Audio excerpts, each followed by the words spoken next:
Thank you, Mr. Chairman. Thank you, Mr. Garcia. I would like to have you on my legislation to do just that on the reporting, and we'll get together on that. Maybe you can be my co-sponsor on that. That'd be really cool. Thank you for those great questions. Mr. Graves, again, I'd like to know, how do you know that these were not our aircraft?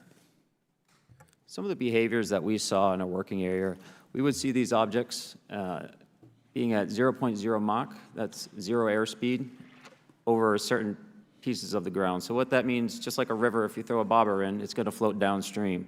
These objects were staying completely stationary in Category 4 hurricane winds. These same objects would then accelerate to supersonic speeds, 1.1, 1.2 Mach, and they would do so in very erratic and quick behaviors that I don't have an explanation for. Okay.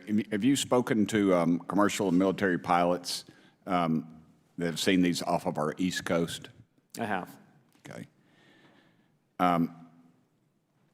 Mr. Fravor, I noticed that in the Tic Tac video, it's Tic Tac like the candy, not TikTok like the Chinese Communist app. That's correct. Yes, sir. I just want to make that because my daughter corrected me on that and called me a boomer and said, "Hey, boomer," and I said, "No, baby, it's Tic Tac like the candy. You're gonna have to just look it up."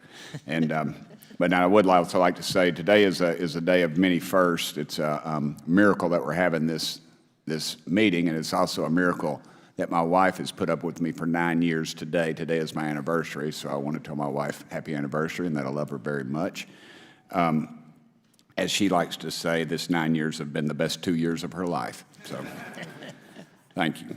Mr. Fravor, what astonished you the most about the flight capabilities of these Tic Tac, very briefly? The performance, absolute performance. It was. And you're not aware of any other objects that anybody in the world has, in this world, that has those capabilities? No, I think it's far beyond actually our material science that we currently possess. Are you aware of any other reconnaissance platforms that have tracked or recorded the Tic Tac's maneuvers, maybe the NORAD system or any of the others? I am not. Okay. Mr. Grusch, thank you for being here, brother.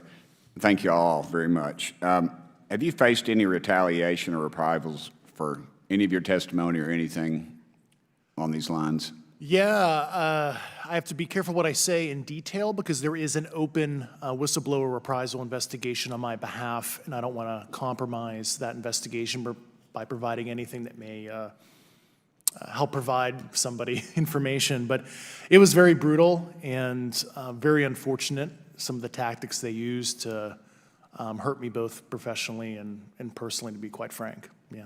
It's very unfortunate. As they say, when you're over the target, that's when they do the most firing at you. Do you have any personal knowledge of people who have been harmed or injured in efforts to cover up or conceal these extraterrestrial technology? Yes. Personally. Have anyone been murdered that you would that you know of or have heard of, I guess? I have to be careful asking that question. I directed people with that knowledge to the appropriate authorities.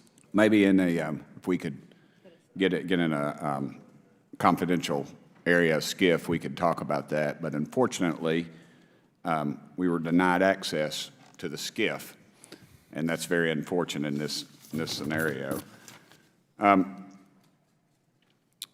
Fravor, do you believe that you witnessed an additional object under the water in relation to your encounter? I will say we did not see an object. There was something there to cause the whitewater, and when we turned around, it was gone. So there was something there that obviously moved. Okay, it was not the same object though that you were looking at, correct? No, we actually joked that the Tic Tac was communicating with something when we came back, and because the whitewater disappeared. We were in another instance. We're told about the capabilities of a jamming during viewing of when there were some people chasing some of these objects. Did you experience any of that jamming or interrupting your radar or weapons system? My crew that launched after we landed experienced significant jamming to the APG-73 radar, which was what we had on board, which is a mechanically scanned, very high-end system prior to the APG-79. And yes, it did pretty much everything you could do, range, velocity, aspect, and then it spit the lock, and the targeting pod is passive. That's what we were able to get the video on. I'm about to run out of time, but are you aware of any of our enemies that have that capability? No. Okay, I would also like to note for the record that, like George Knapp, breaking Area 51, he's the reason I knew about that, and the reason I know about the Tic Tacs is Leslie Keene from New York Times article, and I would encourage everybody to read that. Thank you, Mr. Chairman. I yield back to you for no time.